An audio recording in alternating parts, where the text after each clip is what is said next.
I love going to the movies. Popcorn, previews, I love everything about it. And when my wife and I, Marnie and I, go together, that's the best. So we're on a date night in 1994, sitting in the theater, totally into the movie, and I feel her elbow in my side, and she leans over and says, "Dave, stop that." Stop what? Stop making that noise. What noise? That weird noise you make when you breathe.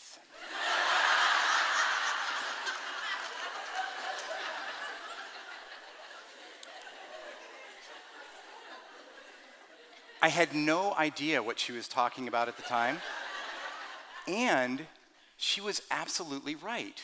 I was so stressed and anxious at this point in my life that my breathing often sounded like this. Really. It sounded like I had swallowed a squeaky toy. And the crazy part about this is that until Marnie brought it to my attention, I didn't know I was doing it. It just felt like who I was. So I looked into stress reduction, and I came across this thing called mindfulness. So I practiced sitting in silence for 20 minutes every day, paying attention to my breathing, noticing sensations, and observing my thoughts. And I want to be really clear about something. I did not find this relaxing at all. You see, when I sat, I was so bored and restless that it felt like all I could do just to remain sitting. And it turns out I'm not alone in this. In 2014, researchers at the University of Virginia found that many people would rather give themselves mild electric shocks, really, than sit alone quietly with their thoughts. Really. This is how I felt. Honestly, I don't know why I stuck with it. But over time, what I found was that I had a greater ability to just be with the emotional discomfort that I've been avoiding for most of my life. And as strange as it may sound, I began to experience acceptance, compassion, and even gratitude for my stress and anxiety. In fact, the sensations of stress and anxiety have become my best reminder to be still and pay attention. And this has become one of the most important practices in my life. Practice, skill, habit. These have received a lot of attention and study over the last several decades. Students, artists, and athletes all over the world hear about the importance of practicing well and practicing often. And yet it seems to me that there's one fundamental idea that is consistently overlooked in all of this. We're always practicing something. Right here, right now, in this moment, we're all practicing. Maybe you're listening to my voice, or maybe you're glancing at your phone, or thinking about lunch. I don't know what it is that you're doing, but I do know that it's practice. I'm inviting you to think about practice in this way. It is simply how we use our time and energy. Whether we are setting aside time to work on a particular skill, or we are simply responding to life in the moment, it's all practice. Wait right there. Okay.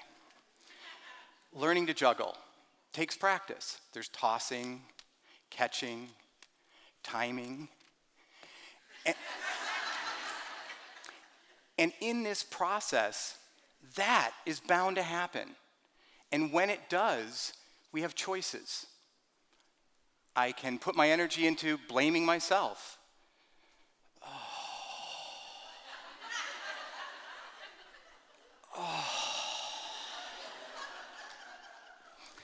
I can blame someone else. Seriously?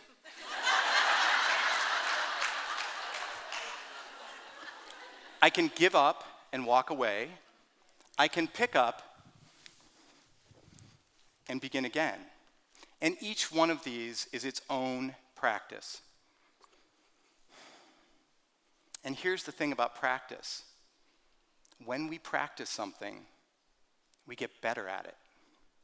Neuroscientist Paul Bacchiarita, he was a pioneer in the discovery that our brains rewire themselves based on what we do. This is known as activity-dependent neuroplasticity. And this plasticity allows us to learn and grow as long as we live, to shape our brains through experience. It's an amazing evolutionary gift. And we are practicing every day. We're shaping our brains. When we're sitting in traffic, thank you, and we're sitting in traffic and we grip the steering wheel tightly and we put together creative vocabulary and we experiment with sign language and craft stories about the families the other drivers were raised in. We're practicing. When we stand in the mirror and find all the flaws in the person looking back at us, we're practicing.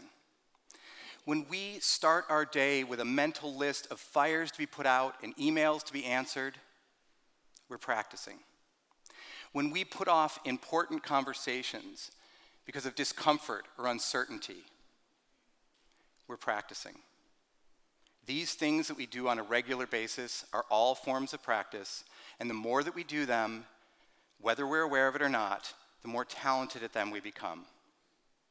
Anne Graybiel is one of the world's experts in habit formation, and she's found that our brains chunk repetitive behavior and then move control for those chunks into deeper areas of the brain where they require less energy to carry out. It's almost as if our brains assume that whatever we did yesterday allowed us to survive to see the sunrise today. So while we sleep, our brains reorganize to make that behavior more automatic. To be fair, not all of our habits are bad. Many of them work for us.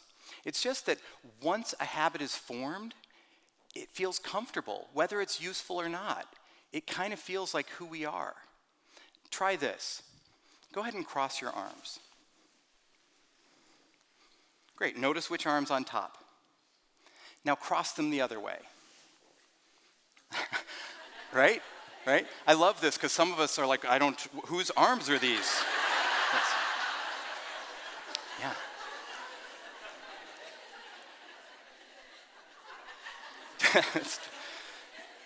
Doing things the way we've always done them feels comfortable. And doing things differently can feel awkward. This awkward feeling can be enough to keep us from practicing something new. Our pursuit of comfort and our avoidance of discomfort can keep us from seeing what we're really capable of. And I know this from my own experience. Many times I've been that guy. I have defended habits that were comfortable, even though I knew they weren't working. And I have behaved as if I didn't have the choice to do it differently. Yeah. Some of us can even convince ourselves that by practicing something familiar, we can get a completely different and new result. Some of us live hyper-scheduled lives, fueled by stress and anxiety, hoping that when we go on vacation or retire, we'll have the skill to relax and savor our experience. This is like practicing the piano, hoping to get better at golf. And the alternative is to practice what we actually want to have more of in our lives. And of course, not all practice is created equal. Anders Ericsson is an expert in expertise. And one of the things that he's discovered is that it is deliberate or conscious practice that is the most effective path to a desired skill. Practicing consciously means that we bring our awareness to the present moment, that we take purposeful action, and we pay careful attention to the results. And while practicing consciously is no guarantee that life will be the way we want it to be, it certainly helps us work with life as it is. I learned this lesson vividly 2 years ago. I went to the hospital with a nasty cough, and then I spent a week in an isolation room while they treated me for pneumonia and ruled out other infectious diseases. Everyone coming to visit me had to put on a protective suit, gloves, and a mask, so I had a lot of time to myself.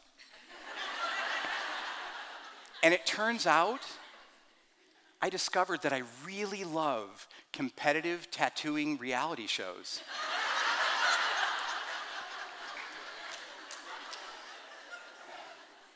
After several days, the doctors had the information they needed to diagnose me with a rare form of leukemia. And I don't consider myself a traditionally religious person. But when I was alone in that room, I had many conversations that went like this. If it's time for you to take this body, I understand. And I'm actually not as freaked out by that as I thought I would be. But please, don't take my son's father away from them. Not yet.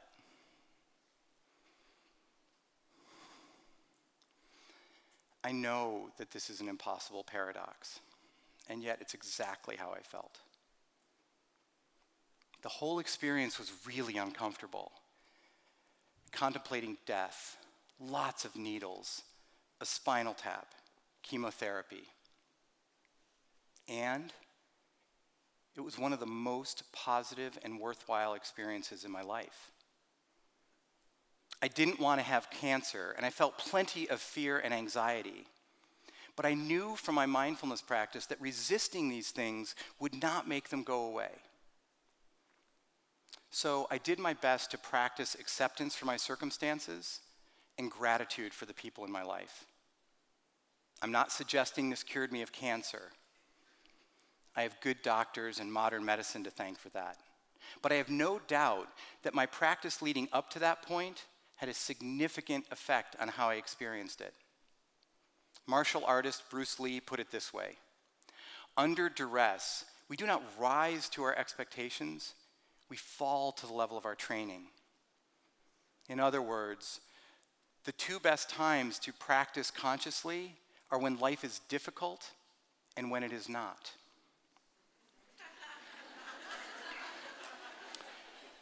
So here we are, practicing something, and I invite you to practice something with me right now. Please sit upright and place your feet flat on the floor.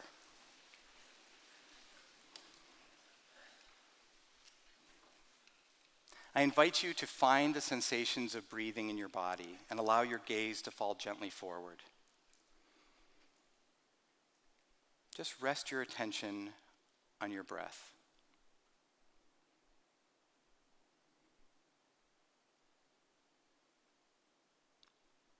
And now I invite you to bring to mind someone for whom you are deeply grateful. And see if you can feel the sensations of gratitude in your body.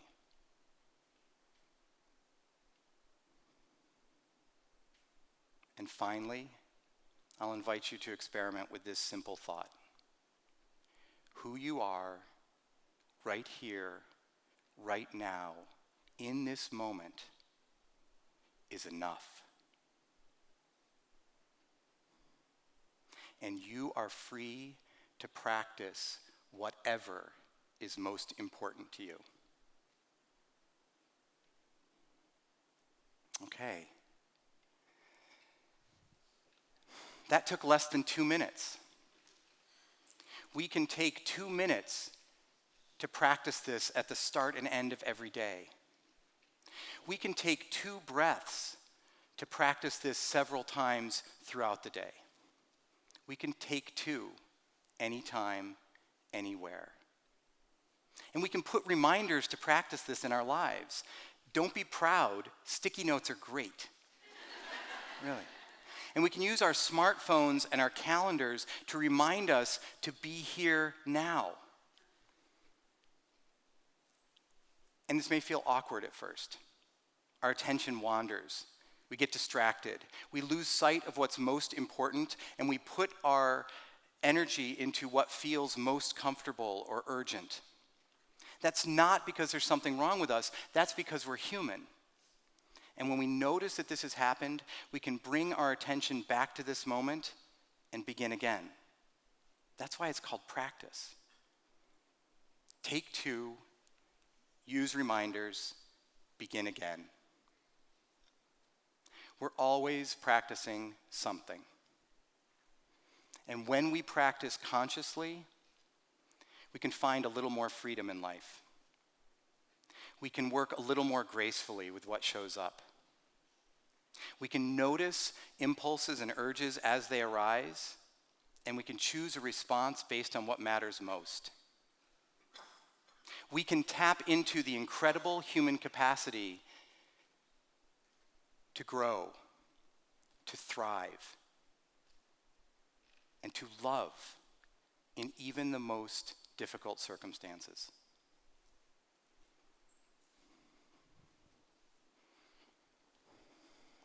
Be careful what you practice, because you are going to get better at it. Thank you.